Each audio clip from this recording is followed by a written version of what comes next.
नमस्कार, मी यामिनी. माझ्या चॅनलवर तुमचे खूप खूप स्वागत आहे. आज मी बनवणार आहे सुक्या सोड्याची भाजी. त्यासाठी मी सोडे गरम पाण्यामध्ये 10-15 मिनिटासाठी भिजवून ठेवले आधी.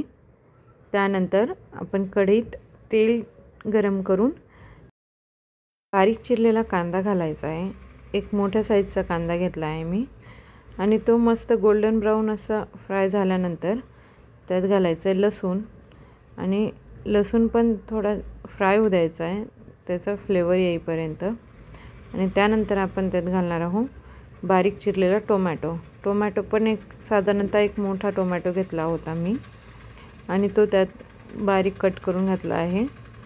टोमॅटो मस्त असा नरम होईपर्यंत त्याला फ्राय करून घ्यायचा आहे. 2 मिनिटासाठी आपण त्याला झाकण ठेवून मग शिजवून घ्यायचं आहे. तर बघा, तर कांदा आणि टोमॅटो एकदम छान असे शिजून रेडी आहेत.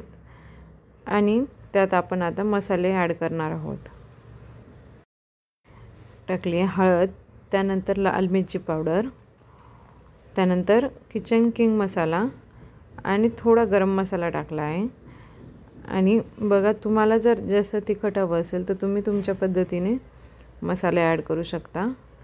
पण किचन किंग मसाला आणि खूप छान टेस्ट येते म्हणून मी तो यूज करत असते.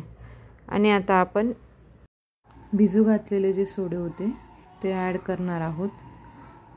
तर बघा, ते ॲड करून आपण आता व्यवस्थित असे मिक्स करून घ्यायचे आहे.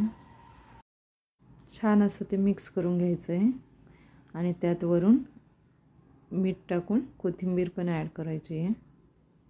त्यात थोडंसं पाणी ॲड करून 5 मिनिटासाठी आपल्याला त्याला शिजू द्यायचं आहे. म्हणजे अशी थोडी अशी ग्रेव्हीसारखी ती भाजी तयार होते आणि खूप छान टेस्ट येते याची.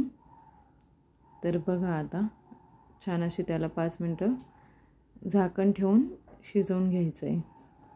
पट तयार होणारी ही रेसिपी तुम्हीही घरी करून बघा आणि कमेंट करून नक्की सांगा की कशी झाली आहे. व्हिडिओ आवडला असेल तर लाईक करा, शेअर करा आणि चॅनलला सबस्क्राईब करायला विसरू नका.